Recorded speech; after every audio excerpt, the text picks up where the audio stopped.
Good afternoon, class. I hope you guys are all doing good. Today I'm here to ask you guys, what do you consider beautiful? Do you think about a beautiful car? Do you think about your dream house? What about that outfit that you've been wanting for a really long time? How about those shoes? I know that as a girl, I can say that I consider a lot of these things to be beautiful. Makeup, jewelry, um, just all these accessories, purses, shoes. You'll find that no two people have the same definition of beauty. To everybody, different things are beautiful. This is why it's so impossible to please everybody. Because to one person, you may have one thing that they consider beautiful, while to another, they may not consider that beautiful at all. Beauty has existed all throughout our society and every single culture. It's played a major role in history. If we go back and look at the Egyptians, we can see that they were always, dressed really beautiful. They were very accessorized, a lot of jewelry. The girls would wear a lot of makeup. And if we go back, even in the Bible, we can see that King David, he made one of the biggest mistakes of his life because, it all started with him seeing Bathsheba. He found her beautiful, and he felt that he just had to have her.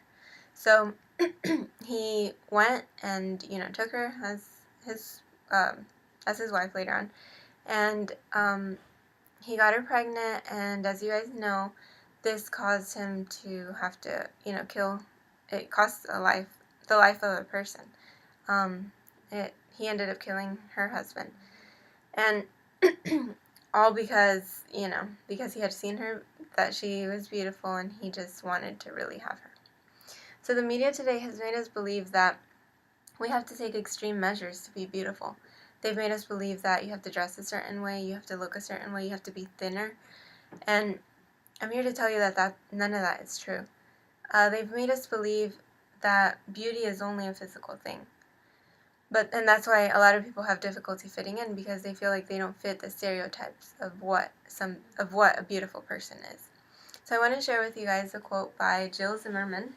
She's a psychotherapist and a writer, and she's worked with a lot of these women who feel pressured by society to be beautiful. So it says, they want to look good in a bathing suit. They want a tight butt. They go on diets and work out every day. They're never thin enough, so they go to unnatural extremes. But all they really want is to feel good about themselves in a sea of doubt and turmoil, encouraged by a multi-billion-dollar-a-year beauty industry. Now, in this quote, she's talking specifically about models who are taking these unnatural extremes to look their best. So I want to share with you guys a story about a young model. She was 22 years old. Her name was Lucelle Ramos, and she was from Uruguay.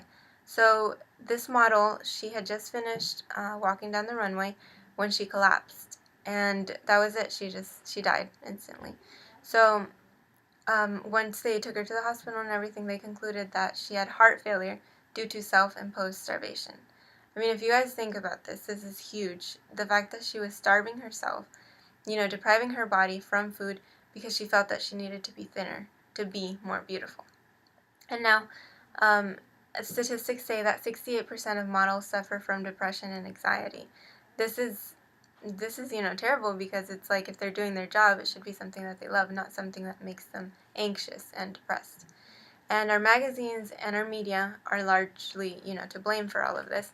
I have a magazine here with me, and just looking at the cover of it, it says, I'll show you guys. It says 50 best beauty tips, hair and makeup tricks that will change your life. So if you guys, if we look at this, I don't even have to look inside the magazine. I can just tell from the cover that what they define as beauty is, fixing your hair a certain way, making your face look thinner, or, just dressing a certain way, having certain accessories. That's what they define as beauty. And we have to break out of that chain, because our younger generations especially, they're feeling more and more pressured at younger ages. Girls are feeling like, oh, I need to do this or that in order to be beautiful, when this is not true at all. Beauty goes far beyond physical appearance. I don't know how many of you guys are familiar with the Bible, once again, but In the Bible, in Proverbs 31, a woman is described, and now she's described as just this beautiful woman. But, it's different from what magazines will tell us.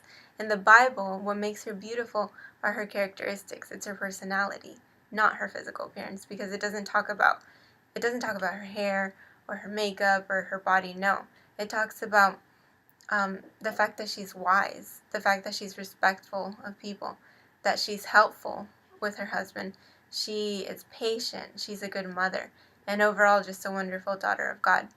Now, towards the end of the chapter, there's a famous verse that you guys may have heard, and it says, "She is clothed in strength and dignity." And this verse, it's one of the most commonly known ones, and it has a lot of meaning behind it because um, they're just like little characteristics that can remind us, what beauty really is. Not a physical appearance or the way that you fix yourself or anything like that, because your physical appearance will fade. But what's in here, in your personality, in your heart, those are the things that will last. Those are the important things. And that's what we have to gear our society towards again. Because a lot of young girls are really believing that the only thing that makes them beautiful is their physical appearance. So we have to set society back in the path where, we should be going. And we have to help them remember the important things in life. We can't keep letting these young girls feel like they need to be, like they're pressured into being something that they're really not. So I have a final quote for you guys that says, it's by Jill Zimmerman again, and it says, "Whatever we do, whatever answers resonate within us as right, we may share them, especially with our children, but we must never lose sight of them. We must continually center ourselves, being mindful of all of this. We can reclaim our natural body rhythms, our natural body acceptance, if we refuse to give up. If we spread the message, we can change our culture as well."